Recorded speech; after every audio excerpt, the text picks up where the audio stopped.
तुम्हें तो आज मेरा यहाँ आना बहुत बुरा लगा होगा, है ना? मुझे यहाँ आपका आना बिल्कुल भी बुरा नहीं लगा, लेकिन हाँ, मुमानी की सोमिया से बात कराना मुझे वाकई बहुत बुरा लगा। क्यों? तुम्हें ये डर था ना कि कहीं वो तुम्हारे कारनामे बयान ना कर दे?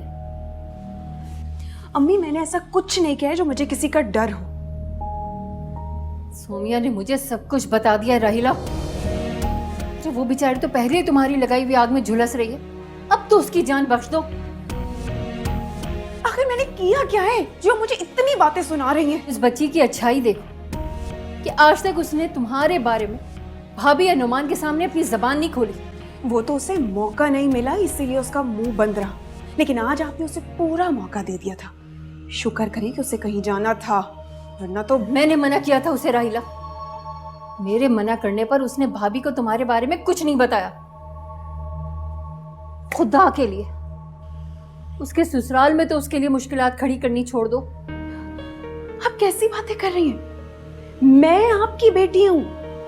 आखिर आपको ऐसा क्यों लगता है कि मेरे खिलाफ जो भी कोई बात बोलेगा वो सच ही बोलेगा?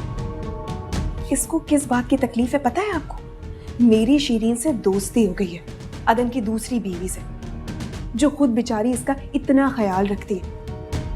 आप कभी वो सब बातें सुन लेना जो ये मेरे खिलाफ उससे कहती है तो आप हैरान रह जाएंगी। आहिस्ता बोलो राहिला, ये जुल्म कम है कि तुम भाभी से उसकी बात नहीं करवाती हो। आप उसकी फिक्र करना छोड़ दें अम्मी। जिससे बात करनी है ना, वो उससे बात किए जा रही है शादी के बाद भी। आप जिसे इतना मासूम समझ के जिसकी वकालत करने के लिए चली आई है ना, वो अभी भी रातों को हातिम से बात करती है, वो भी घंटों। और अगर मेरी बात आपको छूट लगे ना, तो जाकर फहमीदा खाला से पूछ सकती हैं आप। आखिर कौन सा ऐसा सुख है जो उसे वहां मयस्सर नहीं है, लेकिन फिर भी हातिम के ख्यालों से निकल नहीं पाई है वो। मैं नहीं जानती कि तुम्हारी बात में कितनी सच्चाई है, लेकिन हाँ, सोमिया पे मुझे इतना भरोसा जरूर है, वो कभी अपना घर टूटने नहीं देगी। कभी सोचा है कि तुम्हारा क्या होगा? अरे तुम तो पानी की कश्ती पर सवार हो और इस खुशफहमी में हो कि डूबोगी नहीं। मैं क्यों डूबूंगी? हाँ, मैं मानती हूं कि सोमिया और हातिम के दरमियान भी नफरतें मैंने डाली हैं। मैं मानती हूं कि अदन के लिए सोमिया के दिल में मोहब्बत भी मैंने ही जगाई। मैं मानती हूं कि सोमिया को इस घर से रुखसत सिर्फ हातिम की नफरत ने आकर किया।